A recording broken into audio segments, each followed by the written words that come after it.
Kahandaan sa worst-case scenario kaugnay ng patuloy na pagtaas ng presyo ng produktong petrolyo at iba pang pangunahing bilihin tiniyak ng PNP. Naritong muli si Allen Ibanez. Allen? Kasunod pa rin ang walang tigil na pagtaas ng produktong petrolyo sa bansa, bunsod ng patuloy na nararanasang gulo sa gitnang silangan. Umabot na sa 393 ang naitatalang nagsarang mga gasolinahan sa buong bansa dahil pa rin sa kakulangan ng supply ng krudo sa daigdigang pamilihan, kung saan 34 na katao na ang naaresto ng pulisya dahil sa profiteering, hoarding at pagbebenta ng petrolyo sa mas mataas na halaga. Kabilang na rito ang isinagawang pagsalakay kahapon ng PNP Highway Patrol Group sa Market 3 Pier 5 sa Navotas City, kung saan naaresto ang 9 na katao na sangkot sa iligal na bentahan ng produktong petrolyo.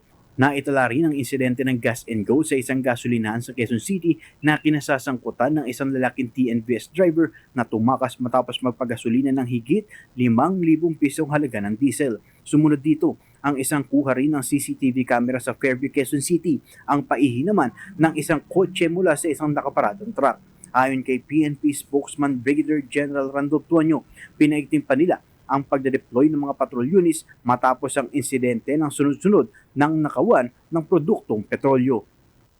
Isama natin itong uri ng pagpapatrol ng ating mga nagbabantay ng mga police stations, yung ating mga patrollers. Hindi lang bantayan yung mga nagsasabi ng gas stations, hindi lang bantayan yung mga nagtataas ng presyo, kundi bantayan na rin natin maiwasan na natin katulad ng insidente ng gas and run at yung mga klase ng pahi. Kaya tingin pa po ng Philippine National Police yung ganitong mga activity. Saad pa ng opisyal, nananatiling nasa top of situation ang PNP at under control ang sitwasyon sa bansa kasunod ng pagtiyak na nakahanda sila sakaling lumala ang peace and order sa bansa, kaugnay pa rin sa krisis ng langis. Nais natin linawin na yung paihing na nangyari insidente, ito po ay isang isolated na insidente sapagkat ito po ay nai-record na isa lamang. Ito ay nangyari sa Quezon City noong April 4 na kung saan ay 4 na involved sa nasabing pahihi sa nakapalagan sa truck. Ang dalawa dito ay sumurendo na huli na po at gusto po yung manhan po. So sinasabi ng PNP, ito pong pahihi na insidente, isa pong isolated incident. Sapagkat isa lang po ang natala sa Metro Manila ng incident.